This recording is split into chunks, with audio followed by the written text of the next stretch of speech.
So there's actual evidence about chicken soup, which is the sort of global kind of panacea for the food that heals you when you're ill. There are studies that show it has an effect on your white blood cells, and so that is, if you're craving comfort food is going to nourish you, that is probably quite a good one to have. Probably the worst one I've come across is rubbing WD-40 on your joints. So, people do this, but I will often make the kids kind of something with a little glass with warm water, a bit of turmeric, some black pepper, some honey, and a little bit of olive oil. If you're cold, you might catch a cold. Is this, in fact, a great untruth? You don't get colds from being in the cold. However, if you're standing in the rain all day and you're feeling cold and sort of sorry for yourself, it does sort of set the scene for your immune system to kind of become a bit depressed. That is not a great environment for anyone, and so it sort of it shifts the probability of you getting one, but you certainly don't catch a cold. You only catch colds from other people. Welcome to In Good Taste, the podcast on food matters for food lovers. I'm Malika Basu, food writer, commentator, and advisor. And every week we bring you sharp, snackable conversations about what's shaping the way we eat and drink today across cultures, kitchens, and continents. From big issues to bite-sized trends, it's all on the table. Now, today we're talking about how to banish cold and flu germs with our food, drink, and some self-care.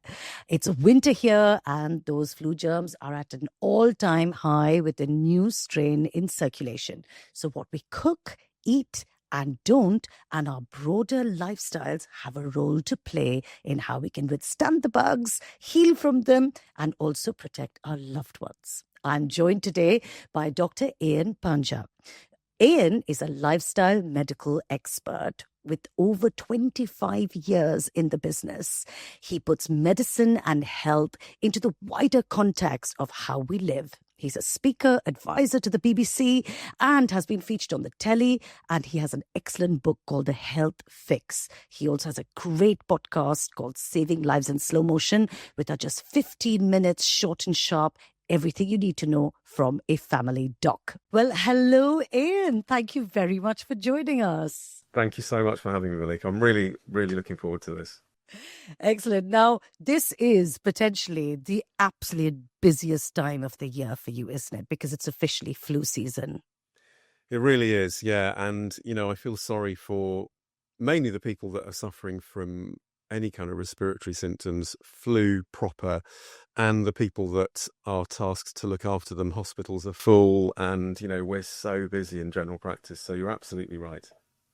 And it appears to be particularly bad at the moment. I mean, there's some new variant or something, isn't there? And it's quite interesting. So earlier this year, they had the same strain in Japan and parts of the Far East and Australia.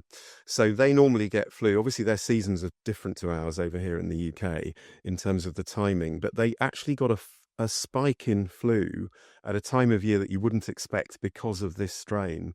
And now that strain, that particular type of flu is here and it's causing havoc. So people are getting more ill more quickly. And the rates of flu are actually a lot higher than a couple of years ago. Oh, well, that's very interesting because it is a bit of a global illness that is sweeping the world, and it kind of goes northern hemisphere, southern hemisphere, from what I understand in my very rudimentary knowledge. Yeah, that's right. And the long and short of it is that, in winter months, wherever you live, so at the moment, for example, in Australia, it's relatively warm. But when it's cold there, it's the same as when it's cold here. Viruses like drier atmospheres. There's less moisture in the air in winter months and they survive a lot longer. So that's the kind of time to be on the lookout for flu. Mm-mm-mm. And what about us, Ayan? Like, what is it about us getting ill and being more susceptible to it at these times of year? Yeah, so actually it's interesting. So the cohort of people that should get the flu jab are the ones with long-term conditions. So if you have anything like kidney disease or heart disease or diabetes, those groups of people will know that at this time of year they're meant to get a flu shot from their doctor or other healthcare provider, their pharmacist. The rest of us who might get flu, but it's not really on our radar because we may never have had it before. it's all about something called immune resilience. So this is, people talk about boosting your immune system, and that's a bit of a myth. You can't really do that. There are one or two things that can help, and the main things really are the basics, and I always talk about this. It sounds quite obvious when you say it, but things like your diet, how much exercise you take, your sleep patterns, stress levels, those are the kinds of things to try and keep a control over. And anyone listening to this will know, if you've had a couple of nights of bad sleep, you just feel dreadful, and actually that has an effect on your immunity. So it's those things. Well, definitely sounding familiar right there. But also, isn't there something about, you've got to December finally? It feels a bit sort of end of a giant journey, doesn't it? Especially given the sort of years we've been having in recent times. And, isn't it just natural also for your body to slightly give up? And for me, I know I have some terrible habits, like maybe a glass of wine too many, and please don't judge. But I'm in no position to. I don't judge anyway, but yeah, I can relate. No, I totally get it, and it's quite a well documented pattern and story. It's a bit like teachers getting ill right at the end of term, just before they're about to sort of have a break, or people that they go on holiday and they're suddenly they get really ill because they've been holding on and holding on, and the adrenaline of term time, if you like, or the adrenaline of everyday work keeps you going, and then it's when you try and relax, your body seems to sort of cave in. And there's a number of things you can do for that. One is try and wind down gradually, where you're being a bit more mindful about the fact that you've got time, where you can have downtime. But most of us, what we do is we work harder and harder to cram everything in, and then your sleep and stress and diet and exercise and all that stuff is already off a cliff. And then when you try and relax, it seems to catch up with you.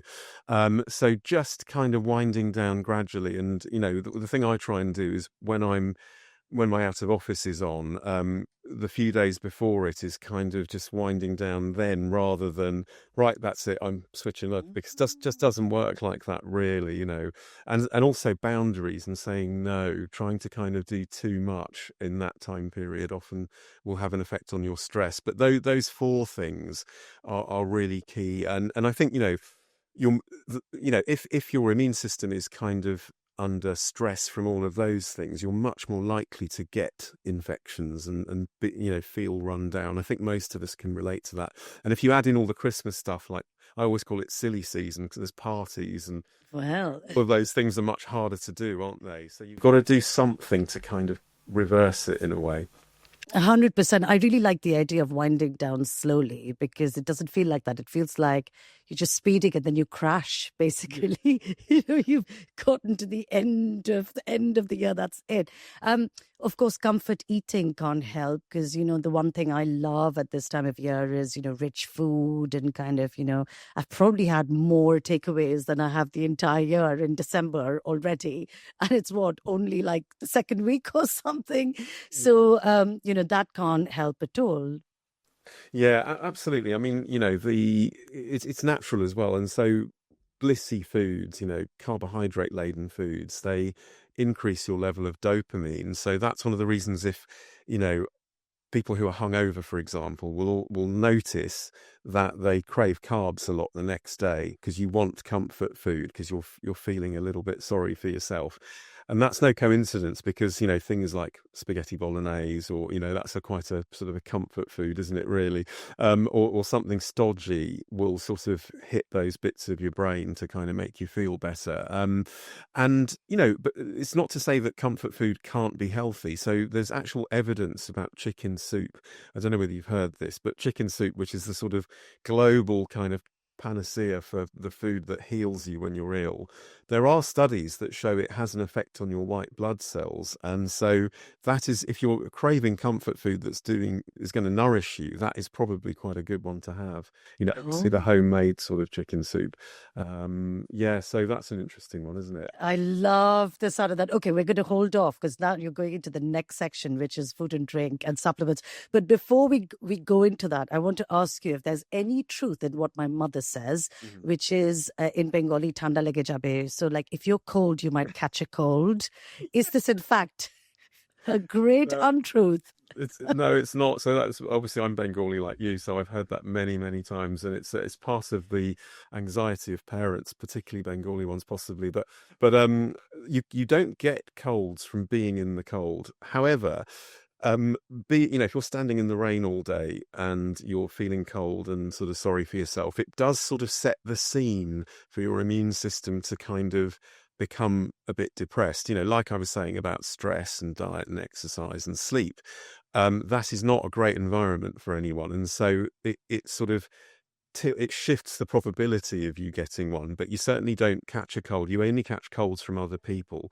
And so one of the things that we do obsessively at work, which is why I've got such dry hands, is hand washing is so important at this time of year. Because you've got to remember all these viruses, they spread via droplets. So if you're sneezing into your hands and then you touch a door handle and someone else touches that door handle, that's how these things spread. So that is a myth, I'm afraid. You have to tell your mum. Okay, well, I'm sure she'll find a way to be right at any rate, but fine.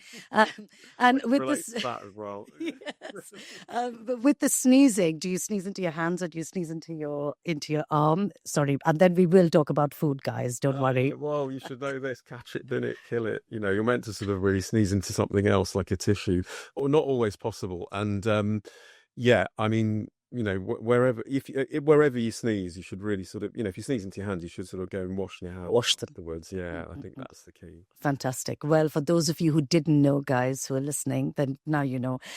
Let's talk a little bit about culinary medicine, because that's the kind of technical term, if you like, isn't it, for, chicken soup, using food as healing.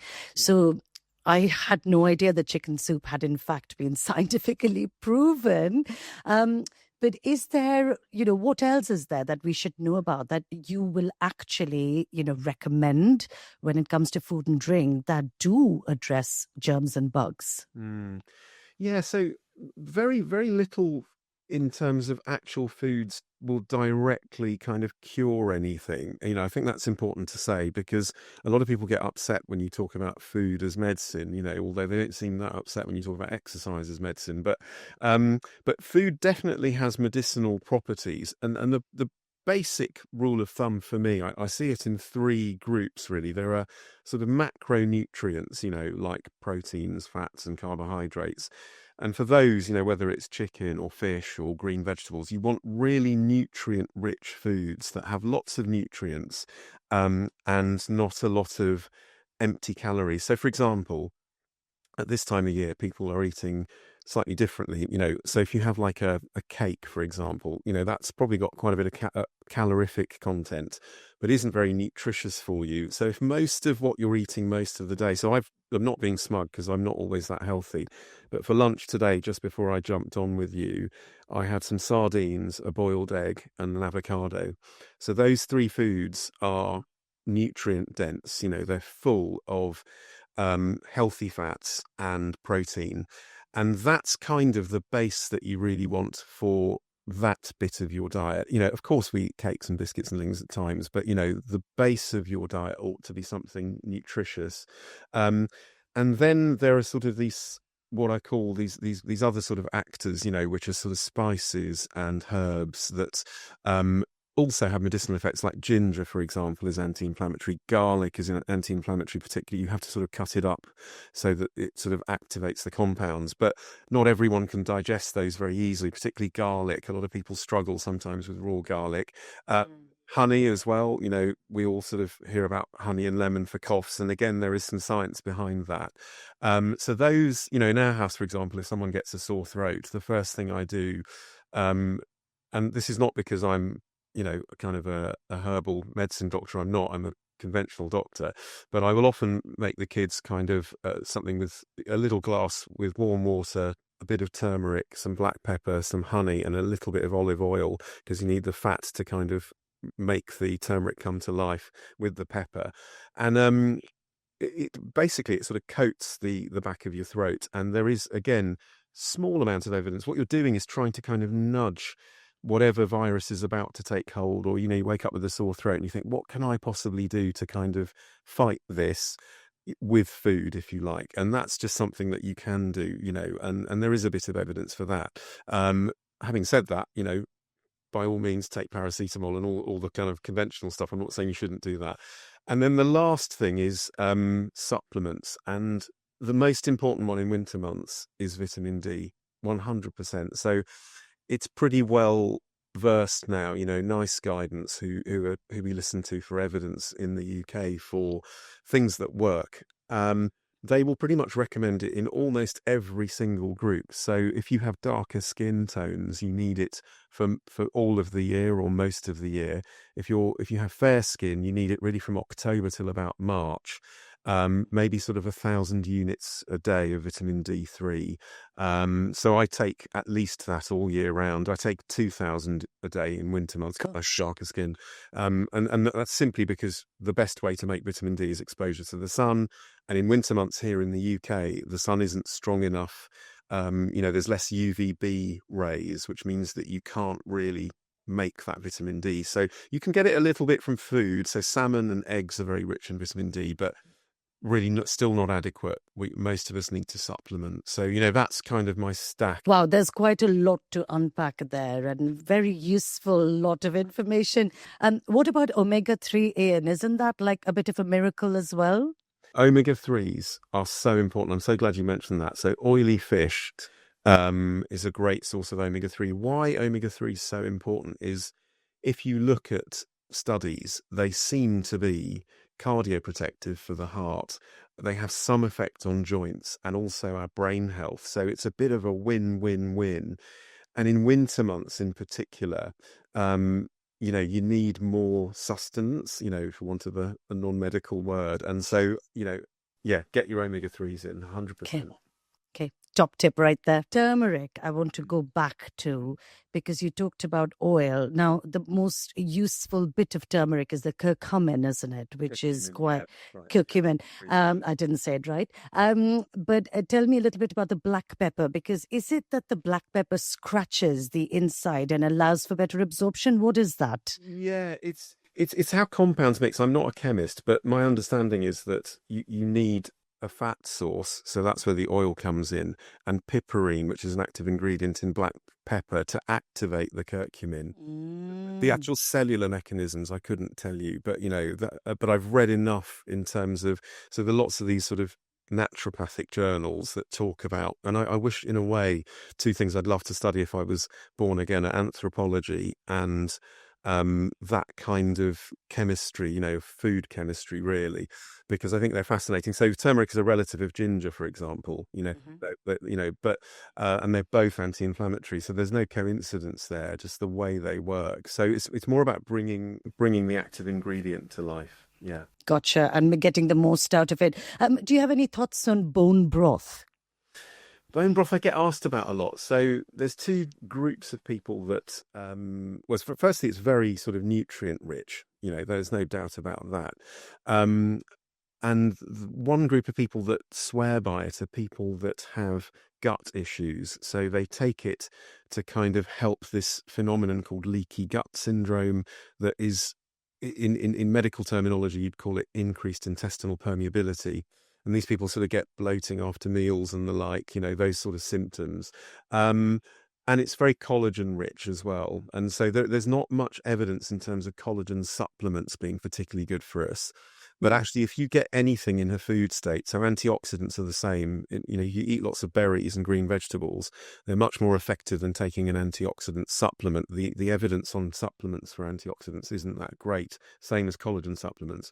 So I've got nothing against bone broth. I think it's great, but it's one of those things. Certainly in our house, we don't make it very often. It's one of those things I'm a bit scared of because I think, well, how would I make that? It's probably not that difficult, but so we don't have it in our house. But yeah, it's certainly a nutritious food. Okay, well, that's good to hear because I just spent 3.5 hours pressure cooking pig's feet to make ramen broth. So I'm delighted to hear that it is, in fact, as nutritious as it should be. Vitamins. So we talked a little bit about about vitamin D. What about multivitamins? Because I saw our common friend Rupi did a great podcast on it recently, which for you guys listening, I'm gonna tag it in the show notes along with Ian's excellent podcast. But he had a professor on talking about how there's new evidence emerging on, the efficacy and the use of multivitamins in the body. So I started taking some straight away. Do you have any thoughts on that? Does it help? Yeah, so I get asked this a lot, and again, each person has their own view, and nowadays more than ever, everyone has their own view on everything because we all curate our own feeds. My opinion, based on years of practice and what I've read and what I've learned and speaking to experts, is that there is some benefit in multivitamins. So if you haven't got the basics right, they certainly fill the gaps, I'd say. And I always say to my patients, vitamins are a little bit like the mortar between the bricks. The bricks are kind of really the building blocks of your house. So they are important, and always I recommend you should try and get them from foods if you can. Now, not all of us can do that. So, for example, vitamin D is a really good example. About a quarter of all people, or maybe a bit more, have something called a vitamin D receptor mutation, which means that they need a lot more vitamin D to have a normal level in their blood. So that means when they're exposed to the sun, they don't make vitamin D internally in the same way that other people do. The same with B vitamins. There's a concept called methylation, and about 4 out of 10 people don't methylate particularly well. And that means they have a propensity sometimes to have a low vitamin B12.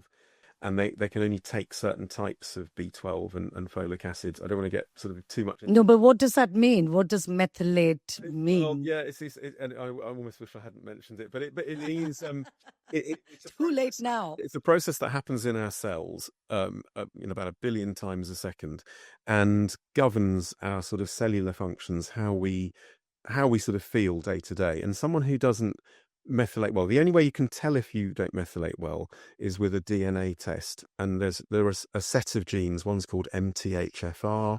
There's another one called COMT, COMT.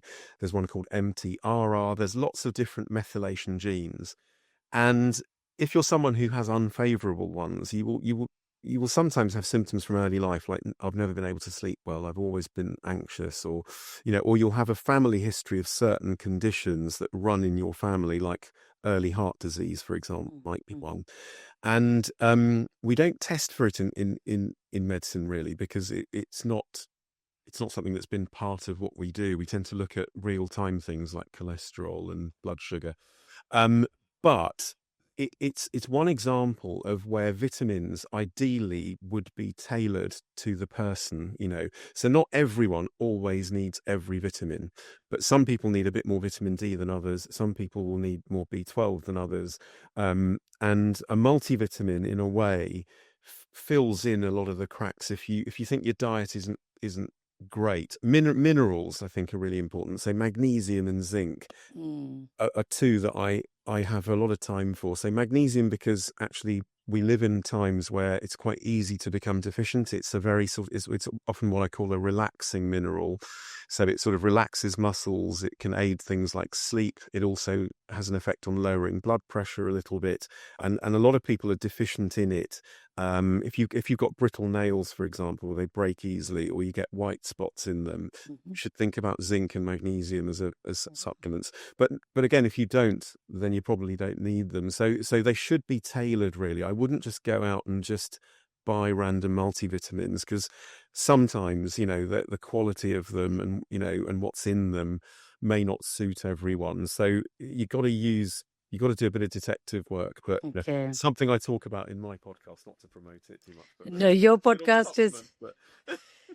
Can I just say, your podcast just hits that 15-minute sweet spot for me. I love it, because that's about as long as I can focus for if I'm on my own listening to something. So that is fascinating stuff. Now, you must hear so much nonsense from patients and people, and I can't even begin to think about the sort of home remedies you must come up against and hear about. You're already looking jaded now, Ian. It's funny. The first thing to say is, it's funny. We've got we have medical students at our practice, and it's interesting. My first rule for them is they should never assume, when they see a patient, you can't, because actually the younger you are, the more the less you realize stuff happens to people, and you can be a bit judgmental when someone walks in the room and just start sort of making assumptions about people. And actually, when people come to me with these home remedies, well, firstly, I did a program for Channel 4 many years ago called Health Freaks, and it was all about home remedies. And so there was myself and two other doctors on a sofa, and people would come in and pitch these home remedies, and we would try and work out the evidence as to whether they worked or not, like oil pulling for your teeth or Yes. turmeric milk for sore throats, that sort of stuff. And a lot of them, there is validity. You can look up studies. A really good tip if you want to look up a study quickly. So say you want to find out whether turmeric is useful. If you go to a search engine and type in turmeric NCBI, so NCBI brings up sort of a database of medical studies very, very quickly. You'll be able to sort of find different papers. Now, some of them will be just like case reports, which is just one-offs, but you'll find lots of data. And so I think the home remedies. I mean, I've seen some. Do you want me to talk about some of the ones I've come across, or? Could you give me some examples of home remedies you've come across that should absolutely be binned? Yeah, so probably the worst one I've come across is rubbing WD-40 on your joints. So people do this. Can you explain what WD-40 is to those who might? One of the world's best-selling sort of oil. It's a type of like oil that you get in canisters to oil your bike or your shed, or locks and things. I use it all the time, because our garden gate, the lock keeps sort of seizing up.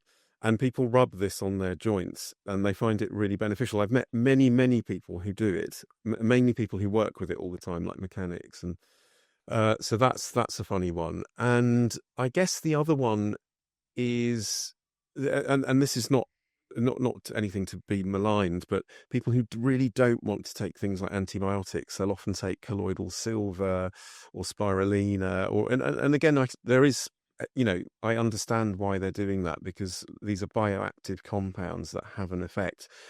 And where it worries me is where sometimes, you have to be very directive and say, no, you're really ill actually, and I'm not going to let you do that. Ethically, I wouldn't be doing my job. You actually do need these antibiotics, because if I left you for another few hours, you might become septic, that sort of thing. And it's just trying to balance what's sensible and what is, you've got to call it at some point where you think, no, you know what, you actually need medical intervention here. I'm all Sure. food first, but yeah. Sometimes you really do need the medicine, right? Okay, so two final questions for you, Ian. One is, what can we do? So, touch wood, I'm looking for wood, but I haven't fallen sick yet this year. So I was ill like a couple of months ago, but I haven't caught one of the latest ailments. What can we do now to protect ourselves and to sort of do that whole self-care piece before the year is out? Yeah, I think so. I'm trying to be mindful of this myself. I think winding down gradually is definitely one. Just rather than coming to an abrupt halt, because that, like I was saying about teachers and at the end of term, they'll all relate to this because that happens so often, and I see it in the consulting room. The second one is, this whole eat well, sleep well. If you can eat nutritious foods, obviously it's party season at the moment, so it's normal to kind of veer off a little bit, but that base of having really nutritious foods will give you that immune resilience, hopefully. Sleeping well, so the nights that you're not out, getting to bed an hour early it's quite hard, because for me, I actually I've got so much to do, I don't get home till quite late, so then I end up going to bed late. But just going to bed an hour earlier, I guarantee you'll wake up the next morning and think, wait a second, I'm just not that tired. Stay hydrated is another one we all forget. That's really important just for general bodily function. And the last one probably is vitamin D, which is the add-on bit. And stress, I was going to mention stress, but you can't always control it, to be honest. It's really sort of patronizing to tell people to control their stress levels, because life is stressful at times. So, that's my sort of magic kind of formula. But, you just never know. And avoiding people with the lurgy. So it's Ah, kind of, making sure you wash your hands, and basics at a high hand washing, I can't tell you, is probably the most important thing. So although I used to kind of laugh at some of my friends that still carry around alcohol gel everywhere, like my mum, actually that's not a bad idea at this time of year, because you really don't want to spread those germs. gotcha. And in terms of the whole, our home kitchens and the food love thing, this time of year we sort of gravitate towards, comforting stews and, hashtag soup season is on right now. Right. Is there something to be said for that? Is comforting food good and warming and all of those things? Yeah, I mean, that kind of comforting food very much is, but then the other kind of comforting food, which is, eating like a whole plate of of cakes, which is also comforting in a different way, not so much, but certainly that sort of that seasonal sort of warming food, definitely, because they're usually very nutritious, those kind of like casseroles and, soups and stews, because they tend to have a good mix of meat and vegetables, and so I would definitely support that. And lots of those sort of herbs, and things like rosemary, for example, which again has lots of bioactive effects. So, yeah, I would definitely support that. Fantastic. Well, Ian, you've been absolutely tremendous. I feel like I've had a one-on-one session with the top-notch GP.